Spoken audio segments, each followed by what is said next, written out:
I'll start by observing the protocols.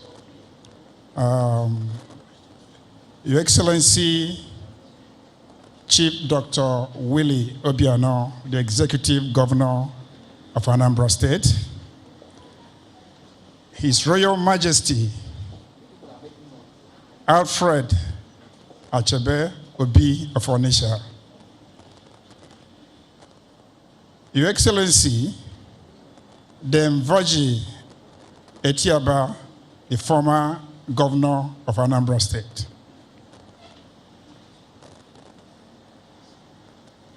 Mr. Herbert Wigwe, ably represented today, is the MDCO of Access Bank,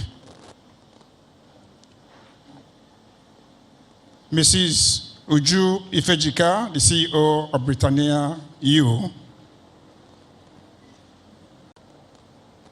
my brother, Dr. Pat Utomi, seated here with us, Professor Lillian Orobu, the HOD Business Administration UNIZIC.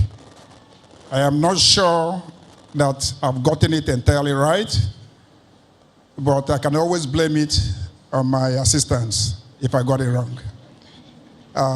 Ladies and gentlemen, when Dr.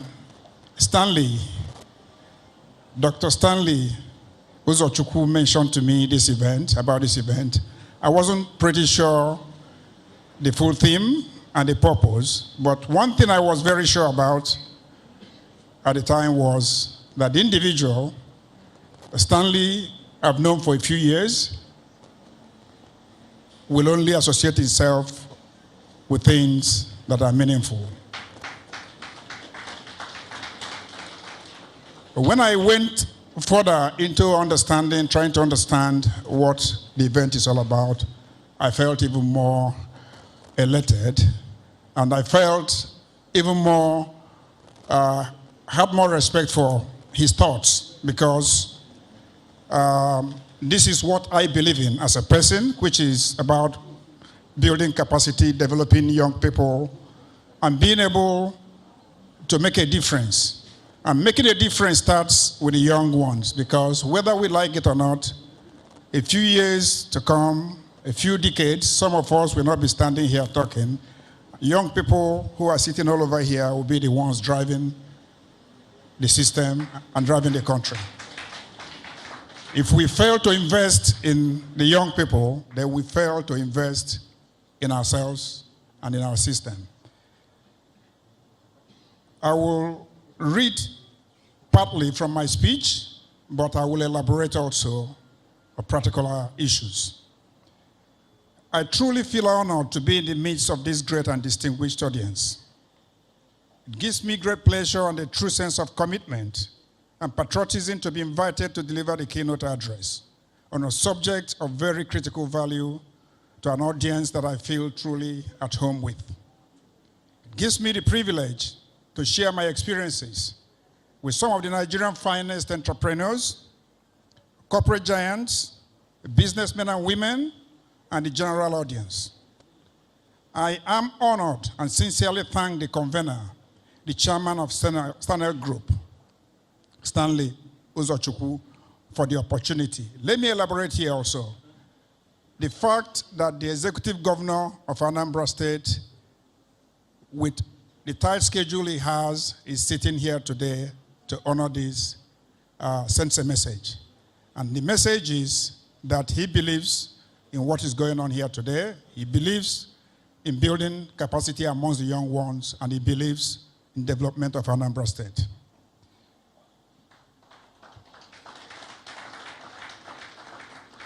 The theme of our discussion today centers around success.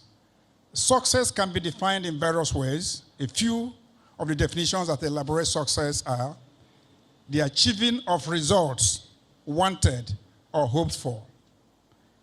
The second is accomplishment of an aim or purpose. The third is the achievement of a high position in a particular field, for example, in politics or business. It is nearly impossible to define success in one sentence. However, it is important to note Now, success is not to be confused with what amounts to speed of success. Two different issues. In some cases, success comes at a quicker pace, and in others, it may come more slowly. In addition, success can be achieved after several attempts. What is important is accomplishment of set goals that are generally measurable one way or the other. But the following key components of success we need to take note of. One is patience. The second is resilience. And associated with resilience is tenacity. And then, of course, faith. Before I continue, I want to use this opportunity once again to thank the convener, chairman of Stanley Group, Stanley Uzochukwu. He's an entrepreneur, investor, industrialist, and a philanthropist, to say the least. Born to the family of Mr. and Mrs. Bartholomew Uzochukwu in Calabar more than 35 years ago, and he hails from the Nnewi South local government in Anambra State. Though he spent his early days and life in Jos Plateau State, he later moved into Anambra State to make a difference. He's been passionate in business and driven by zeal to succeed. He ventured into sale of diesel and petroleum products. Then he marketed these to corporate organizations until about 2012, when Stanel Oil was born. He has since grown his business to the extent that he has acquired Chicken Republic franchise, covering the entire southeast region of Nigeria, employing upwards of 700 youths. We are aware that in July 2017, His Excellency, the Anambra State Governor, Willie Obiano, commissioned his ultra-modern luxury mega center, the Stanley World, where we are. His 1.5 billion naira capacity mega plant, gas plant, commissioned in 2017, we know about that.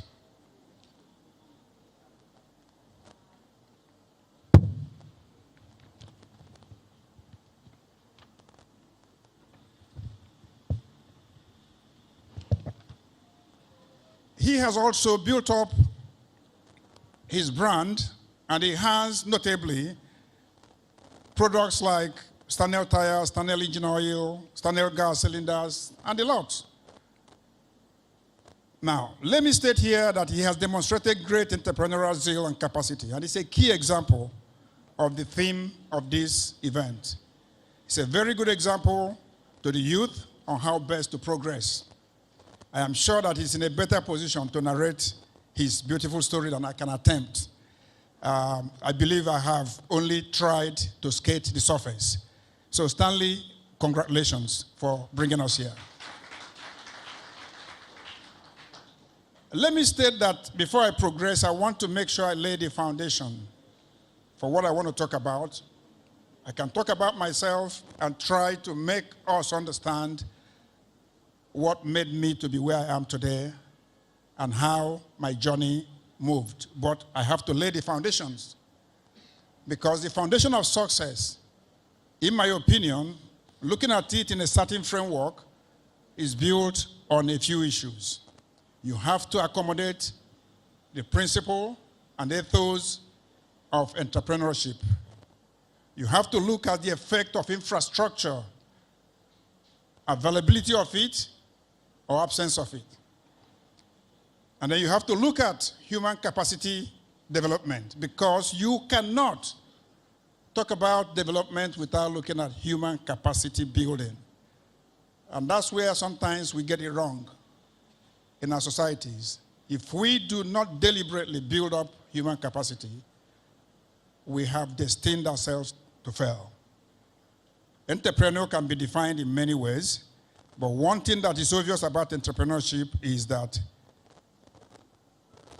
it comes from a basic principle of creative destruction. And what do I mean by creative destruction? You come into a system, you see an existing activity or opportunity. I say an example, people have been going to Europe in the 20s and the 30s by entering an ocean liner, a ship, and they sail for months to get to, say, America. But sometime someone figured out you can fly.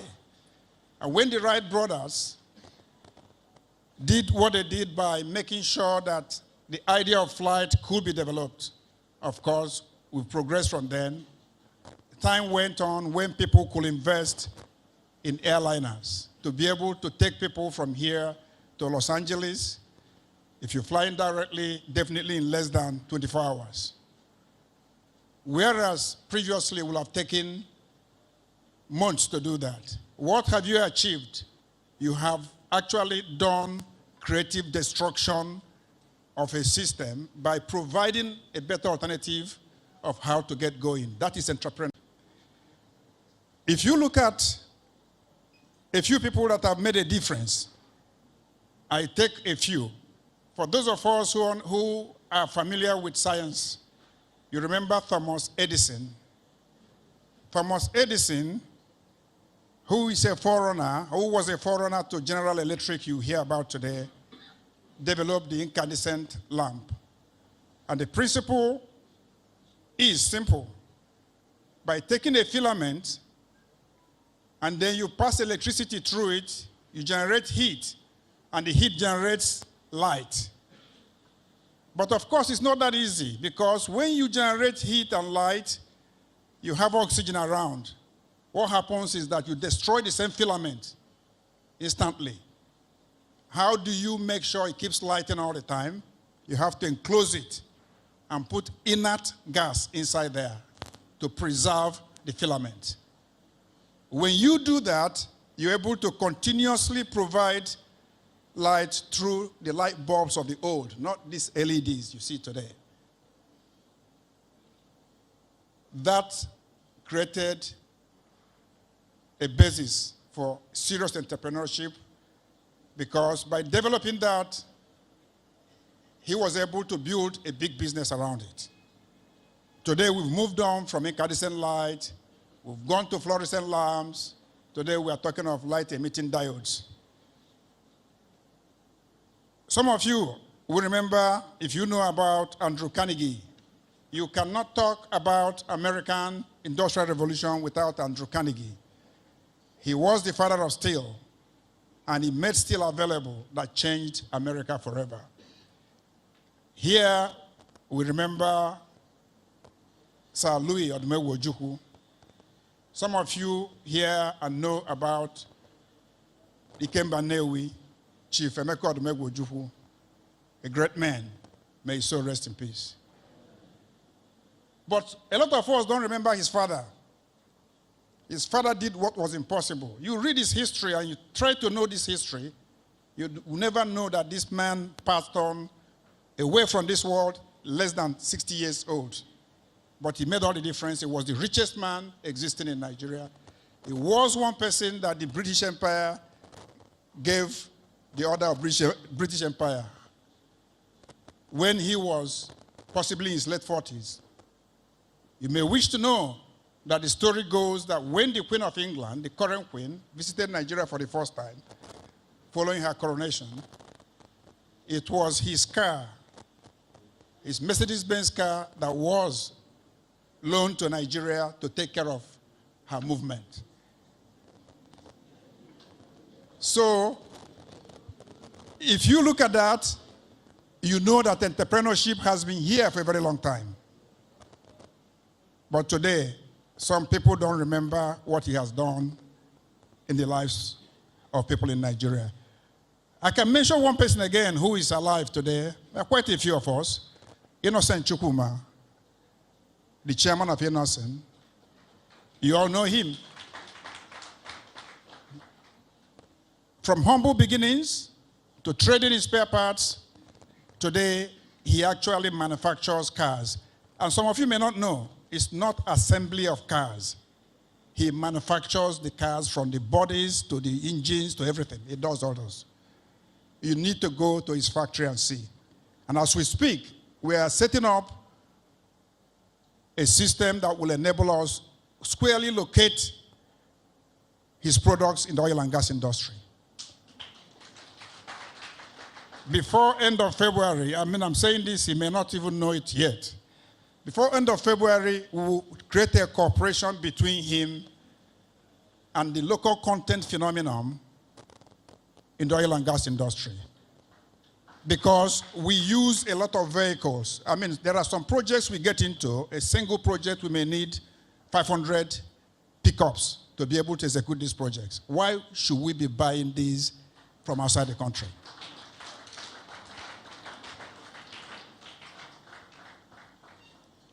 And of course, I thank His Excellency here because I wish to say it clearly. A few months after he was sworn in, I had a word with him. Then there was this rumor that Anambra State government would be buying Toyota vehicles. And I spoke to His Excellency. I said, is this true? He said, no, that is not true. And you will recollect and know that from inception till today, Anambra State government has been patronizing innocent. That is the way we have to act in order to help build up ourselves. You look at infrastructure, in more practical terms, it's regarded as basic essential services put in place by practitioners to enable development to occur.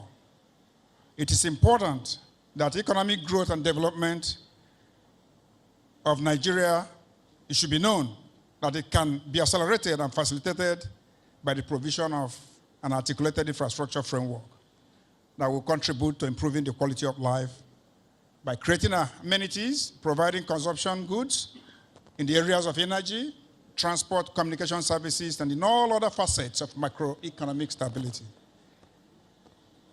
If you look at Nigeria, we are not doing very well in infrastructural development. If you look at the World Economic Forum of 2017, the report, Nigeria is ranked as follows. Out of 137 countries, roads quality, 127. Airport quality, 125. Electricity supply, 132. 132 out of 137. Education, 120. Math and science that drives innovation, 118. Innovation itself, 112. Let me tell you why I'm mentioning this. It doesn't mean that we are dumb. Most young people here are very sharp and smart. Nothing has changed much in our DNA. When we went to school, we knew what we encountered. It was a different situation. The opportunities were different. Of course, we had challenges. But the environment and the educational quality was different.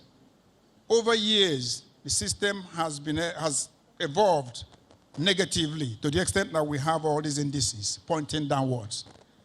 If we do not quickly act decisively to reverse this, our future will be bleak. All this can be reversed. But I want you to know one thing also, that by being at the bottom of the ladder, what does it show? Because this is the flip side of it. It shows you that there is a great opportunity to be derived by trying to reverse this. Great opportunity in terms of entrepreneurship, in terms of business opportunities, in terms of growth of the economy to be able to achieve this. So it is not all negative. I wish to state here that availability of required infrastructure certainly aids success in our business endeavors. However, on the flip side, we must recognize that lack of key infrastructure also presents opportunities for creative entrepreneurial responses that has potential to lead to success. And that's what I just said. If you move forward and go into human capacity building, you will know that we have to continuously act to change our lot. But to remedy the situation, we look at certain ways and certain things we have to put in place.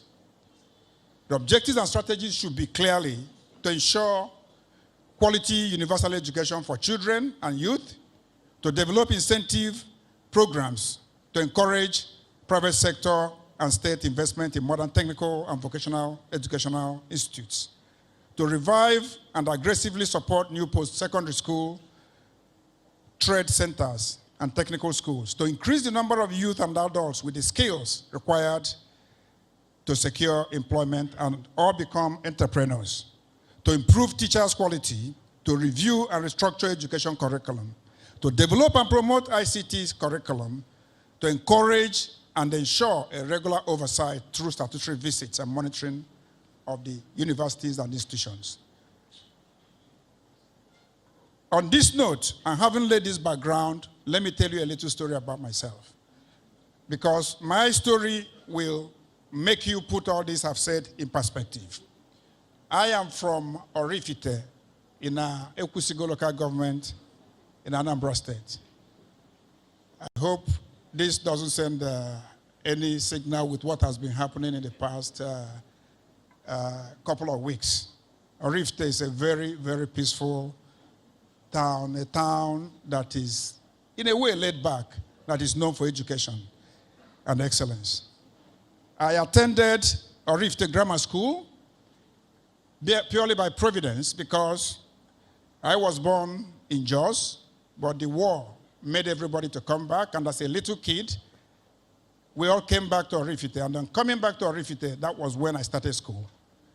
So during the war, we were just pretending to be going to school, but it made a difference because by end of the war, by 1970, I was promoted to elementary 3. And the rest is history. I attended what you today call Bafemi Awolowo University, but it was University of Ife when I went in there. Studied electrical electronics engineering. I started my work with Nigerian breweries as a trainee manager, and then went on to join Schlumberger. Schlumberger took me all over the world. I started in Pau, France. I went into Libya. Libya then is not Libya you hear about today. Libya was different. Then I came into West Africa and I ran the operations of Schlumberger from Benin Republic to Mauritania. And then turned around and ran it through Gulf of Guinea, from Cameroon, Gabon, all the way down to Congo, Brazzaville. Then, of course, I went into Angola. I was in Soyo, and I developed some tools there that we used for logging. From there, I moved on down the road to be posted to Scotland to be a tutor in the training school there in Livingston, Scotland. And then, of course, just before that, I had a stint in Nigeria, briefly, as a Tenko manager.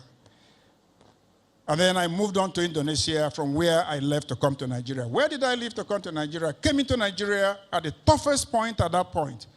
It was 1993, when Nigeria was tottering. We had the Abiola saga at that point in time. Pro-democracy, the country was seen to be falling apart. And I remember my manager who came in and clearly was saying, "Are you crazy? You have a young family. Why are you leaving to come to Nigeria that is falling apart?" I said, "Look, this is my country. I am coming in there. I believe I have work to do." Of course, it wasn't easy. When I came in, within a few months, General Abacha took over government. And of course, that disrupted the entire process because all the investments were shut down by the foreign financiers. It took another 2 years to get out of it. But at the end of it all, I ended up setting up Oilscan, the first indigenous wireline logging company to challenge Schlumberger, set up Oilserve, the first fully EPC. EPC is engineering, procurement, and construction company in pipelines and facilities. Prior to then, all you had were welders and small companies that did a few construction here and there, but none designed and went all the way to operations and maintenance. Now, why did I get to do this? I believed in myself, and I knew that I could make a difference. That difference has led me to being in position today to have built the largest pipeline system in Nigeria, 48-inch diameter OB3 pipeline that has a capacity to move 2 billion standard cubic feet of gas, the largest in Africa. As we speak, we are just kicking off the Ajokuta-Kaduna-Kano pipeline, which is the longest gas transmission pipeline to be built in Nigeria, 40 inches. This project has no equal in Africa in terms of length of a gas pipeline, and it's a project that has a budget of close to $3 billion. So for that to be existing in Nigeria it's never happened before. But what is important is that if you look into OISAF that I'm running today, 100% Nigerians, no foreign face there. Now, I am not saying this to beat my chest. I'm saying this to encourage the young ones. It didn't happen overnight, but it happened on the basis that I believed in myself. I continued to work hard. And then if you have also the right attitude, which is what we call in the oil industry, service company attitude, you'll be able to be humble in what you do. What we lack a lot in Nigeria today is humility. See a few people, they get a little bit of money and they're all over the place and they're making noise. Instead of deploying this money to help young people. As I speak today, we have many people on scholarship. I run my foundation, so Emeka Okwusa Foundation. I have people on scholarship both in Nigeria and overseas. More than 500 persons have passed through this scholarship system in the past 15 years.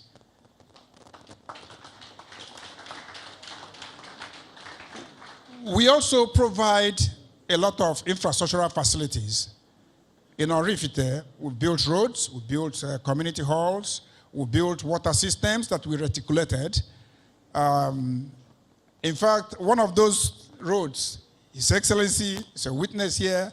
He was the one who more or less flagged it off. And many years, 6 years after it was built, it's still solid and it's moving. But let me say this, that in order to try and conclude, because I can see somebody's already waving me, but don't forget, you told me to give a keynote speech, so you should give me. Come again? Oh, okay, okay. Okay, Your Excellency, I take note of that. So the message is clear. I'm going to conclude. What is clear is that my story shows that you can become what you want to be if you imbibe some distinct qualities and processes. I give you these. One is believe in yourself. Number two, never allow challenges to deter you. Number three, show resilience and tenacity in pursuing your goals. Number four, acquire necessary skills, particularly education, whether formal or informal. Maintain very high integrity in your dealings and business. Maintain good balance between your hard work and physical situation. Because if you are not physically okay, your health is not okay, you can't do very much. Show compassion and love to the less privileged while making sure that your mode of help is important, does not create laziness in people being helped. You teach people how to fish and not necessarily keep giving them fish all the time if you want them to develop. Finally, and most importantly to me, as a person in what I believe in, is to trust in the Almighty God and imbibe wholeheartedly and genuinely in the teachings of our Lord Jesus. Thank you very much.